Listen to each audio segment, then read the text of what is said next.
എന്തിനാ ബദർ യുദ്ധമുണ്ടായത്? എന്തേ നബിയും ബദരീങ്ങളും അടങ്ങുന്ന സംഘം അപ്പുറത്തുണ്ടായിരുന്ന അബൂജഹലിനോടും മുശ്രിക്കിനോടുമുള്ള വേർതിരിവ് എവിടെയായിരുന്നു? അറേബ്യൻ മുശ്രിക്കുകൾ അബൂജഹലടക്കമുള്ളവർ അല്ലാഹ് എന്ന് പറഞ്ഞ കക്ഷികളായിരുന്നില്ല. അവരും അല്ലാഹനെ അംഗീകരിച്ചിരുന്നു. പക്ഷേ മുസ്ലിമീങ്ങൾ വിശ്വസിക്കുന്നത് പോലെ കൃത്യമായ വിശ്വാസം അവർക്ക് റബ്ബിനെ കുറിച്ചുണ്ടായില്ല.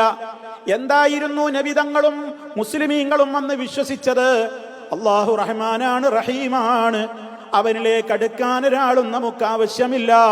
നേർക്കുനേരെ റബ്ബിനോട് നമുക്ക് പ്രാർത്ഥിക്കാം. ആ റബ്ബിന് നമ്മോട് ഏറെ വാത്സല്യമാണ്, കാരുണ്യമാണ്. അവനാണ് എല്ലാം അറിയുന്നവനും എല്ലാം കേൾക്കുന്നവനും എല്ലാം കാണുന്നവനും. അതുകൊണ്ട് അവൻ മാത്രമാണ് നമ്മുടെ സ്രഷ്ടാവ്, അവൻ മാത്രമാണ് നിയന്താവ്, അവൻ മാത്രമാണ് അന്നദാതാവ്. അതുകൊണ്ട് അവനോട് മാത്രമേ പ്രാർത്ഥിക്കാവൂ, അവന്റെ പേരിൽ മാത്രമേ നേർച്ച വഴിപാടുകൾ അർപ്പിക്കാവൂ, അവന്റെ പേരിലെ മൃഗങ്ങളെയും അതുപോലെ തന്നെ കാർഷികോൽപ്പന്നങ്ങളെയും ഒക്കെ നേർച്ചയിട്ട് വഴിപാടായി സമർപ്പിക്കാവൂ തുടങ്ങിയ കാര്യങ്ങളൊക്കെ നബി സല്ലല്ലാഹു അലൈഹി വസല്ലം പറഞ്ഞു. അതേ അവസരത്തിൽ അപ്പുറത്തുണ്ടായിരുന്ന മുശ്രിക്കുകളോ അവര് അല്ലാഹുവോടും പ്രാർത്ഥിക്കും, അതുപോലെ തന്നെ ലാത്തയോടും പ്രാർത്ഥിക്കും, അല്ലാഹുവോടും പ്രാർത്ഥിക്കും. അവരുടെ വിഗ്രഹങ്ങളോ ആ വിഗ്രഹങ്ങളുടെ പിന്നിൽ അവർ വിശ്വസിക്കുന്ന മഹാന്മാരുണ്ട്. ലാത്തയുടെ പേരിൽ, അതുപോലെ തന്നെ പലതിൻ്റെയും പേരിൽ, ഇബ്രാഹീമിന്റെ പേരിൽ, ഇസ്മായിലിന്റെ പേരിൽ ഒക്കെ അവർ പലരെയും അവർ വരച്ചു വെച്ചിട്ടുണ്ടായിരുന്നു, അവർ പ്രതിമകളാക്കി വെച്ചിട്ടുണ്ടായിരുന്നു. എല്ലാത്തിൻ്റെയും പിന്നിൽ അവർക്കുള്ള വിശ്വാസം എന്താണ്? ഇവരൊക്കെയാണ് ലോകം പടച്ചതെന്നല്ല. ഇവരൊക്കെയാണ് അവര് വിളിച്ചു പ്രാർത്ഥിക്കുന്ന, ഈ പ്രാർത്ഥിക്കപ്പെടുന്ന, ആരാധിക്കപ്പെടുന്ന, നേർച്ച കൊടുക്കപ്പെടുന്ന ഈ ആളുകളാണ് ലോകത്തെ സൃഷ്ടിച്ചതെന്നോ മഴ തരുന്നതെന്നോ ഇവിടെ വേണ്ട രൂപത്തിലുള്ള കാര്യങ്ങളൊക്കെ ചെയ്തു തരുന്നവരെന്നോ അവരാരും വിശ്വസിച്ചിട്ടില്ല. മറിച്ച് ഇവരൊക്കെ വലിയ ആളുകളാണ്, നമ്മളോ സാധുക്കളാണ്. അവരൊക്കെ പറഞ്ഞാൽ അല്ലാഹ് വേഗം കേൾക്കും, നമ്മൾ പറഞ്ഞാൽ കേൾക്കൂല. അതുകൊണ്ട് ഇവർക്ക് നമ്മൾ പ്രീതിപ്പെടുത്തിക്കൊണ്ട് ഇബാദത്തുകൾ ചെയ്താൽ, അവരോട് പ്രാർത്ഥിച്ചാൽ, അവർക്ക് നേർച്ച വഴിപാടുകൾ അർപ്പിച്ചാൽ, അവരെ പ്രീതിപ്പെടുത്തിയാൽ അവരൊക്കെ അല്ലാഹുവിന്റെ അടുക്കൽ നമുക്കുള്ള റെക്കമെൻഡുകാരാ. ഇവരൊക്കെ അല്ലാഹുവിന്റെ അടുക്കൽ നമുക്കുള്ള കാര്യങ്ങൾ പറഞ്ഞ് നേടിത്തരുന്ന റെക്കമെൻഡുകാരാ.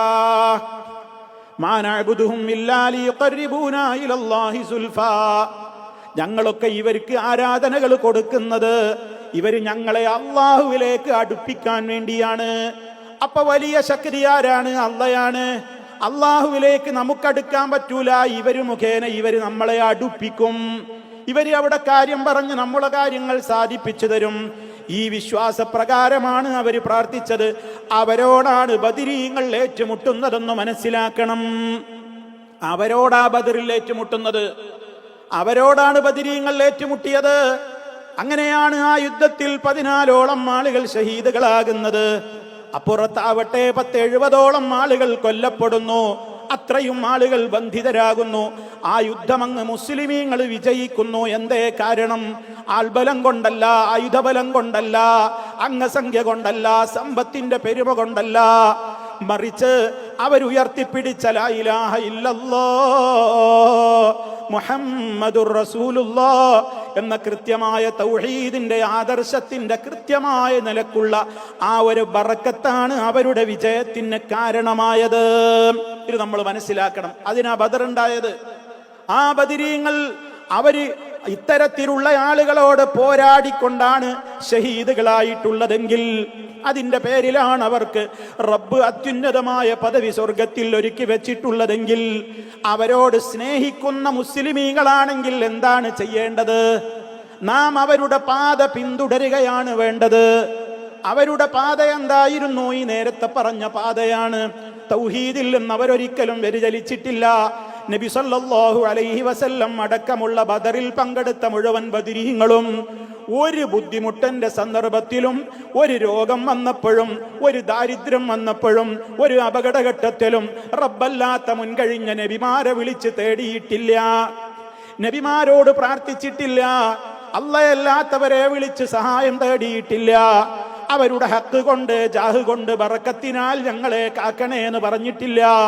അവരുടെ ബറക്കത്തിനാൽ ഞങ്ങളെ രക്ഷിക്കണേ, ഞങ്ങളുടെ രോഗം മാറ്റണേ എന്ന് പറഞ്ഞിട്ടില്ല.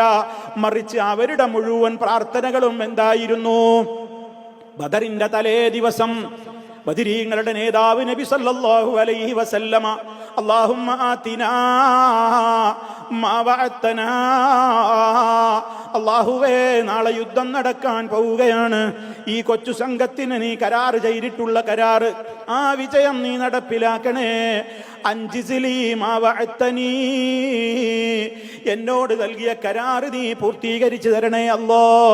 അല്ലാഹുവേ ഈ സംഘത്തെ എങ്ങാനും നാളെ ബദറിന്റെ പോർക്കളത്തിൽ വെച്ച് നീ നശിപ്പിക്കുകയാണെങ്കിൽ നിന്നെ മാത്രം ആരാധിക്കുന്ന ഒരു ടീം പിന്നെ ഭൂമിയിൽ ഉണ്ടാകൂല അല്ലാ. അതുകൊണ്ട് നീ ഞങ്ങൾക്ക് സഹായം തരണേ എന്ന് ഖിബിലക്ക് നേരെ തിരിഞ്ഞ് ആകാശലോകത്തേക്ക് കൈകൾ ഉയർത്തി പിടിച്ചുകൊണ്ട് ബദരീങ്ങളുടെ നേതാവ് കരഞ്ഞുകൊണ്ട് പ്രാർത്ഥിക്കുന്നു. ആ പ്രാർത്ഥനയെക്കുറിച്ച് ഖുർആൻ പറയുന്നത് എന്താ? ഇത് തസ്തഗീസൂന റബ്ബക്കും ഫസ്തജാബ ലക്കും അന്നീ മുമിദ്ദുക്കും ബിഅൽഫിൻ മിനൽ മലായികത്തി മുർദിഫീൻ. നിങ്ങൾ നിങ്ങളുടെ യജമാനനായ റബ്ബിനോട് സഹായം തേടിയ സന്ദർഭം 1000 മലക്കുകളെ ഇറക്കാമെന്ന് പറഞ്ഞുകൊണ്ട് റബ്ബദ സഹായിക്കുകയാണ്, ഉത്തരം കൊടുക്കുകയാണ്. അപ്പൊ ബദരീങ്ങൾ അള്ളാനോട് മാത്രം ഇസ്തിഗാസ നടത്തിയവരാണ് എന്നാണ് ഖുർആൻ ബദറിന്റെ സന്ദർഭം പറയുന്നിടത്ത് പറയുന്നത്. ആ ബദരീങ്ങൾ ഒരിക്കലും റബ്ബല്ലാത്തവരെ വിളിച്ചു പ്രാർത്ഥിച്ചിട്ടില്ല. എങ്കിൽ അവരോട് സ്നേഹമുള്ള മുസ്ലിമീങ്ങൾ അന്നും ഇന്നും ചെയ്യേണ്ടത് എന്താ? അന്ന് ചെയ്തതും ഇന്ന് ചെയ്തുകൊണ്ടിരിക്കുന്നതും ഇനി ഖിയാമത്ത് നാൾ വരെ ചെയ്യേണ്ടതും എന്താണ്? ബദരീങ്ങളോട് സ്നേഹം വേണം, അവരെ ബഹുമാനിക്കണം, അവരെ ആദരിക്കണം. അവർക്കതാ വേണ്ടി റഹ്മാനായ റബ്ബിനോട് നമ്മൾ പ്രാർത്ഥിക്കുന്നില്ലേ? അവരെ പേര് കേൾക്കുമ്പോ അല്ലാഹ് അവരെ തൃപ്തിപ്പെടട്ടെ, തൃപ്തിപ്പെട്ടിരിക്കുന്നു എന്നിങ്ങനെ നമ്മൾ പറയുന്നില്ലേ? ആ അത്യുന്നതരായ ബദരീങ്ങൾ, ആ ബദരീങ്ങളോടുള്ള സ്നേഹം ഇന്ന് ആളുകൾ പ്രകടിപ്പിക്കുന്നത് എങ്ങനെയാ?